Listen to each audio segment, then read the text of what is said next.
Morning students. आज हम लोग एक्सरसाइज 1.4 के जो क्वेश्चंस आपके रह गए थे उनको हम डिस्कस करेंगे। ठीक है, तो चलिए हम लोग डिस्कस करते हैं question number 10। Exercise 1.4 question number 10 कह रहा है कि find which of the operations give above has identity. तो मतलब क्वेश्चन नंबर 9 जो था आपके पास, let star be a binary operation on set Q on rational number as follows. मतलब रेशनल नंबर में ये आपके पास कुछ सेट है 1 से लेकर 6 तक। A star B is equal to a minus b and a star B is equal to a square plus b square, a star B is equal to A plus a b, a star B is equal to a minus b का whole square, a star B is equal to a b upon 4 and a star B is equal to a b square. और इसमें आपने ये कहा था कि find which of the binary operation are commutative and which are associative. तो इसमें आपने ये पता लगाया कि आपके कौन से ऑपरेशंस कम्यूटेटिव हैं एंड कौन से एसोसिएटिव हैं। अब इन्हीं ऑपरेशंस में आपको ये पता लगाना है कि इसमें कोई आइडेंटिटी होगा कि नहीं होगा। तो चलिए हम लोग देखते हैं। ये हमारे पास क्यू क्या है, रेशनल नंबर, और रेशनल नंबर हमारे पास क्या होता है जो पी बाई क्यू के रूप का होता है। तो यहाँ पे इस तरीके से अगर हम देखें तो रेशनल नंबर आपके पास मैंने बताया था कि दो टाइप की आइडेंटिटी होती है जिसको हम ई कहते हैं, और ई दो टाइप की होती है, 0 और 1। तो 0 होती है आपके पास एडिटिव आइडेंटिटी और 1 आपके पास होती है मल्टीप्लिकेटिव आइडेंटिटी। अब अगर ये रेशनल नंबर है तो 0 और 1 दोनों ही यहाँ पे इंक्लूड होंगे। तो जो आपके पास ये जितने भी ऑपरेशंस यहाँ पर आपके पास जो यहाँ पर गिवन है, ठीक है ना, जो नंबर्स यहाँ पर हैं ए और ए स्टार बी, तो ये दोनों ही जिस पर फॉलो करेंगे वही आपके पास उसी में आपकी आइडेंटिटी मिलेगी, और अन्यथा आपके पास आइडेंटिटी उसमें नहीं मिलेगी। ठीक है, तो चलिए हम लोग देखते हैं। तो यहाँ पर ये थ्योरी है, थ्योरी इसको लिखनी पड़ेगी। तो चलिए देखते हैं, चूंकि ये रेशनल नंबर है। क्वेश्चन नंबर 10 को देखते हैं। तो an element E belongs to Q, an element E belongs to Q. हमने एक रेशनल नंबर का एलिमेंट्स ले लिया, ठीक है, ई विल बी आइडेंटिटी एलिमेंट्स, जो कि आइडेंटिटी एलिमेंट्स है, will be identity elements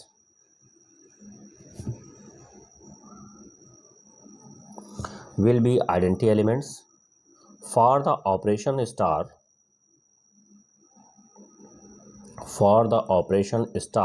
if a star e is equal to a is equal to e star a for all a belongs to q।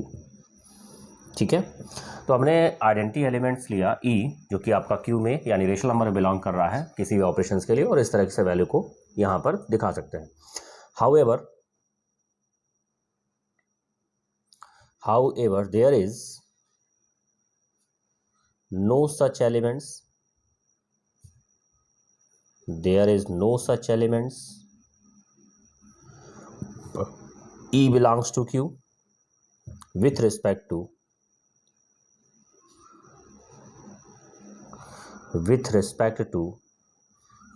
each of the 6 operations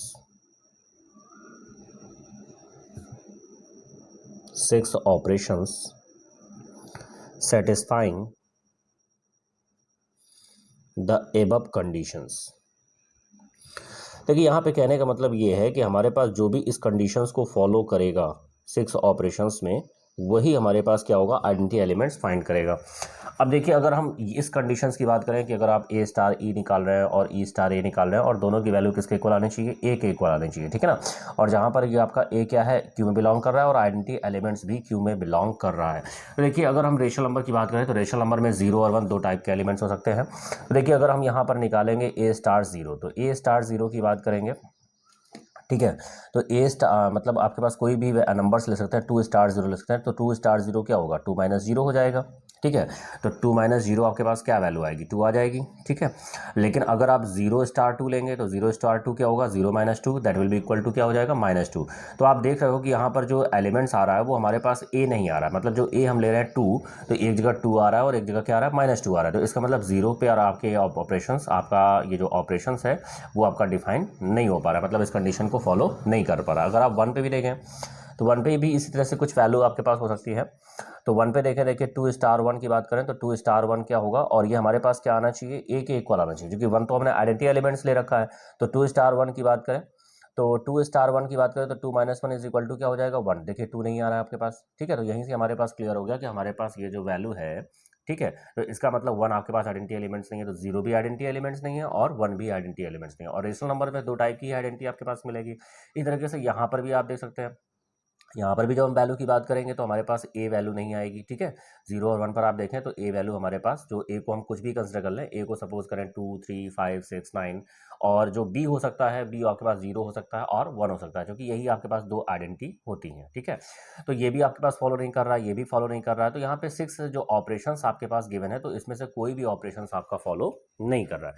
तो इस तरीके से हम कह सकते हैं कि हमारे पास ये किसी भी ऑपरेशन, ये जो वैल्यू है वो आपके पास किसी को भी फॉलो नहीं कर रही है। तो कह सकते हैं कि none of 6 operations has identity, ठीक है। यहां पर कोई भी आइडेंटिटी आपके पास नहीं मिलेगी। तो thus none of the 6 operation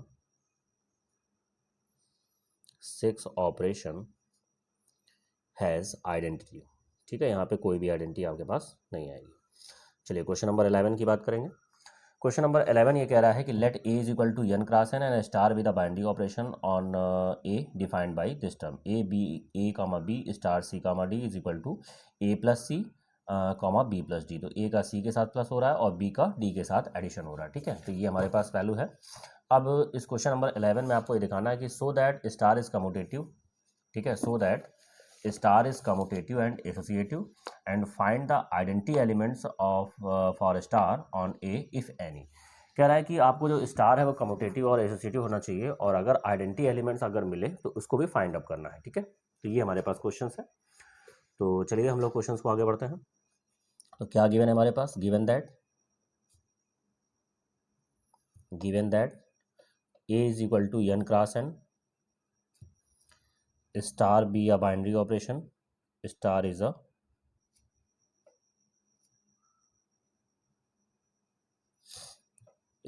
a binary operation on A and is defined by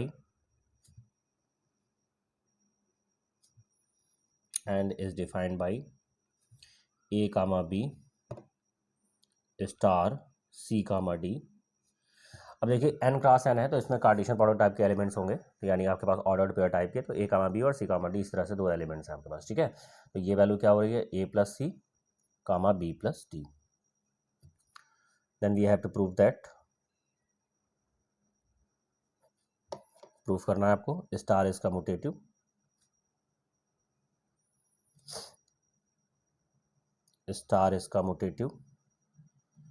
and associative, star is commutative and associative,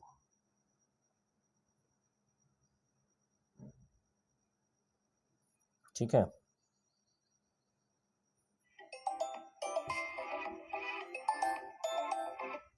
star is commutative and associative, ये हमें प्रूफ करना है।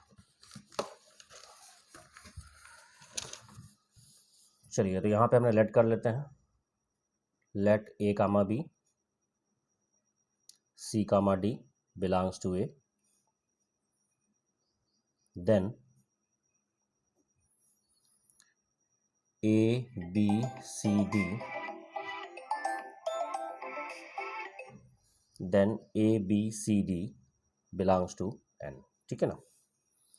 तो यहाँ पर हम कुछ एलिमेंट्स हमने यहाँ पे लिए। अब अगर हम बात करते हैं ए कामा बी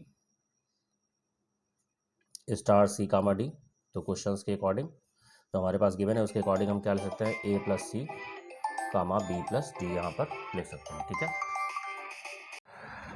ए plus C comma B plus D, तो यहाँ पर ये हमारे पास वैल्यू हो जाएगी, ठीक है। चलिए अब दूसरी साइड से हम वैल्यू लेते हैं, सी comma d star a comma B. यहाँ पर जब आप अप्लाई करेंगे वैल्यू को तो यहाँ पे क्या हो जाएगा? सी प्लस ए कामा डी प्लस बी। और भैया आपने कहा था कि स्टार हमारे पास क्या होता है? Star is also commutative in addition, ठीक है ना। तो since addition is commutative on N, since addition is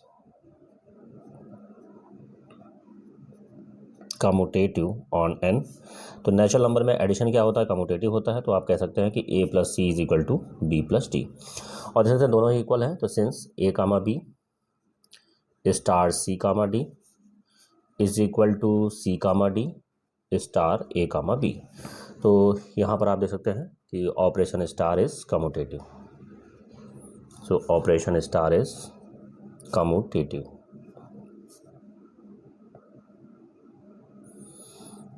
ठीक है, now again let us consider a comma B C comma D E comma f belongs to A, और यहाँ पर जो भी एलिमेंट्स हैं a B C d e f वो आपके पास किस में है, नेचुरल नंबर बिलोंग कर रहा है। अब यहाँ पर आपको एसोसिएटिव प्रूफ करना है, तो पहले हम क्या लेके चलेंगे, ए कामा बी स्टार सी comma d star e comma F, ये हम लोग लेके चलेंगे। अब यहाँ पर जो ऑपरेशंस लगाएंगे तो ये हो जाएगा a plus c b plus d, ठीक है, and star e comma f, तो ये हो जाएगा a plus c and b plus D plus F. ठीक है, चलिए अब यहाँ पर a plus b a comma B star C comma d star e comma f, इसमें आप ऑपरेशंस लगाएंगे। तो यहाँ पे जो ऑपरेशंस लगाया तो ये हो जाएगा ए कामा बी, इसमें जब आपने ऑपरेशंस लगाया तो ये हो जाएगा C plus C D plus F. फिर इसके बाद यहाँ पर हो जाएगा ए प्लस सी और ये हो जाएगा B plus D plus F. ठीक है, तो यहाँ पे देख सकते हैं दोनों वैल्यू इक्वल है, तो दोनों वैल्यू अगर इक्वल है तो ये हमारे पास क्या हो सकता है, एसोसिएटिव हो सकता है। तो यहाँ पर आप देख सकते हैं since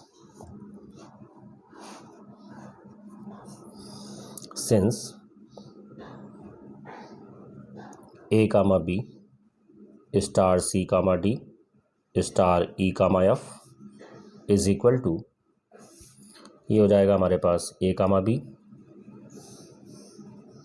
star c comma d star e comma f. So star is associative.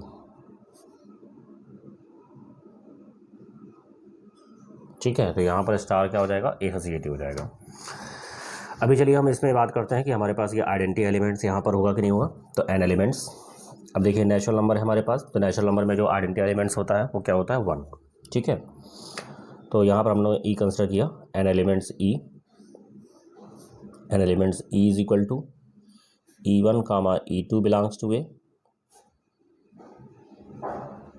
will be an identity elements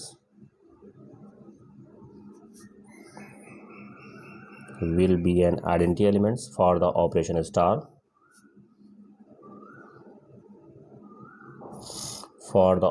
star if A star is equal to A is equal to E star A, for all A is equal to A1 comma A2 belongs to A, that is A1 plus E1 and A2 plus E2। देखिए A star E में अगर हम value लें A1 और A2 अगर हम यहाँ पे लेते हैं तो A1 प्लस E1 और ये क्या हो जाएगा A2 plus E2 is equal to A1 A2 and E1 plus A1 E2 plus E2 which is not true. ठीक है ना, ये आपके पास ट्रू नहीं हो सकता है। अब देखिए ट्रू क्यों नहीं हो सकता है, जरा इसको हम यहाँ पर कुछ एग्जांपल से समझ लेते हैं। अब देखिए n हमारे पास ये जो है ये हमारे पास नेचुरल नंबर है n क्रॉस n में। ठीक है, तो अब अगर ये नेचुरल नंबर है तो नेचुरल नंबर में हमारे पास केवल एक ही आइडेंटिटी होती है, वो होती है 1। अब यहाँ पर अगर हमारे पास 1 एक आइडेंटिटी एलिमेंट्स है और जब आप इसको 1 से किसी एलिमेंट्स का जब आप यहाँ पर स्टार यहाँ पर वैल्यू लेते हैं तो ए स्टार ई का मतलब क्या होता है, a प्लस 1। ठीक है ना, तो यहाँ पर वो वैल्यू हमारे पास आनी चाहिए। अब देखिए 1 हमारे पास कोई एलिमेंट्स है और अगर यहाँ आपके पास a का मतलब क्या हो गया, A1 प्लस A2, यानी वो आपके पास अगर हम a से आप ले रहे हो तो वही हमारे पास अगर आप इसको ऐड करें तो A1 मिलना चाहिए और इसको ऐड करें तो A2 मिलना चाहिए, ऐसा आपके पास होना चाहिए। अब देखिए यहाँ पर सपोज करो अब n नेचुरल नंबर में तो आइडेंटिटी एलिमेंट्स एडिटिव आइडेंटिटी होती है तो वो होती 1। अब यहाँ पर कोई नंबर्स आप लो सपोज करो 2, तो 2 प्लस 1 लोगे तो वो आपके पास क्या होगा, 2 कभी नहीं मिलेगा। ठीक है ना। या फिर आप यहाँ पे 3 लेते हैं तो 3+1 लेंगे तो हमारे पास कभी भी 3 नहीं मिलेगा। तो यहाँ पर आपके पास क्या हो रहा है कि A1 A2 आपके पास नहीं मिल पा रहा है, ठीक है ना। यही यहाँ पे कह रहा है कि A1 + E1 और A2 + E2 आप ले रहे हो, और E1 + A1 या E2 + A2 आप ले रहे हैं, तो A1 A2 आपके पास नहीं मिल पाएगा। इसीलिए कह रहा है कि विच इज़ नॉट ट्रू। तो ये आपके पास कभी नहीं मिलेगा, क्योंकि आप 1 में किसी भी चीज़ को ऐड करेंगे तो कोई दूसरी वैल्यू ही मिलेगी, 1 नहीं मिलेगा, ठीक है। 0 पर मिल सकता था, लेकिन 0 तो नेचुरल नंबर में होता नहीं है, तो यानी ये 1 के लिए सेटिस्फाइड नहीं हो रहा है। तो इसका मतलब ये है कि इस पर कोई आइडेंटिटी एलिमेंट्स नहीं होगा। तो विच is not true for any elements, which is not true for any elements in A belongs to n cross n, ठीक है। then for the operation star,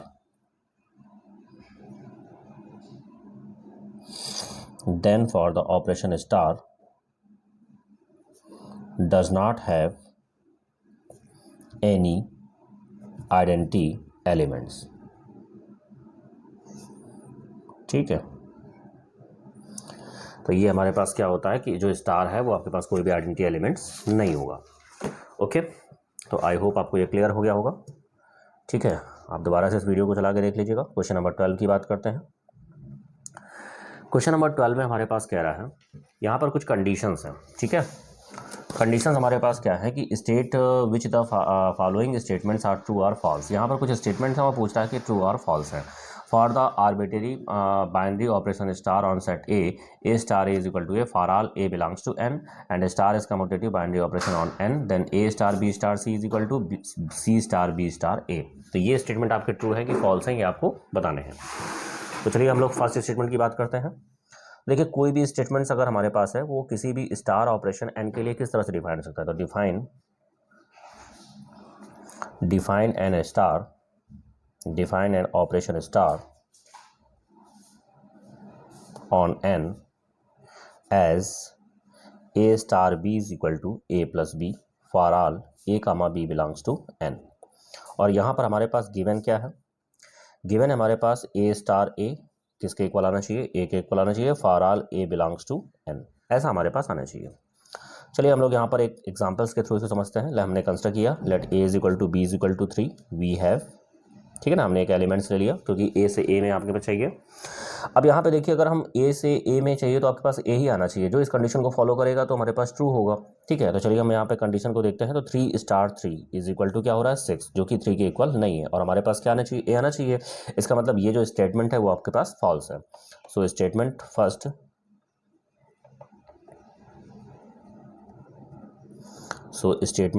is false, ठीक है। तो स्टेटमेंट फर्स्ट आपके पास क्या है, फॉल्स है। चलिए सेकंड नंबर की बात करते हैं। सेकंड नंबर में हमारे पास क्या स्टेटमेंट है, इसमें कह रहा है कि गिवन दैट, क्या गिवन है, a star b star c is equal to c star b star a for all a B c belongs to N, ठीक है। राइट हैंड साइड को लेंगे, राइट हैंड साइड है c star b star a and star is commutative, star हमारे पास क्या है, commutative है। तो सी स्टार बी को हम क्या ले सकते हैं, सी स्टार बी को हम यहाँ पर बी स्टार सी कह सकते हैं, ठीक है ना। क्योंकि जो स्टार होता है वो कम्यूटेटिव होता है नेचुरल नंबर में, तो यहाँ पर आप ले सकते हो बी स्टार सी, ठीक है। ये हमारे पास वैल्यू हो जाएगी। And again as star is commutative, तो यहाँ पर आप इसको चेंज कर सकते हैं। तो आप कह सकते हैं कि ए स्टार बी स्टार सी, ठीक है। तो यहाँ पर ये आपके पास क्या होगा कि अगर इसमें और इसमें अगर हम वैल्यू की बात करें तो या आप इसको ले सकते हैं या फिर इस तरह से आप ले सकते हैं। तो यहाँ पर आप देख सकते हैं कि जो राइट हैंड साइड है वो लेफ्ट हैंड साइड के इक्वल हो गया। सो कहेंगे देयरफॉर स्टार इज, तो इस तरह से हम कह सकते हैं कि ये स्टेटमेंट आपके पास क्या है, ट्रू है। तो therefore statement second is true, statement second is true. तो आई होप आपको ये क्वेश्चंस क्लियर हो गए होंगे। आप दोबारा से इसके वीडियोस को अच्छे से चला के देख लीजिएगा। तो नेक्स्ट आपके पास अब कुछ एग्जांपल्स बच रहे हैं, ठीक है ना। और इसमें आपके पास एक टॉपिक बच रहा है इन्वर्स एलिमेंट्स, तो नेक्स्ट हम लोग इसको इन्वर्स एलिमेंट को डिस्कस करेंगे। इसके बाद ये आपका टॉपिक ख़त्म हो जाएगा। Okay, good bye all of you, thank you.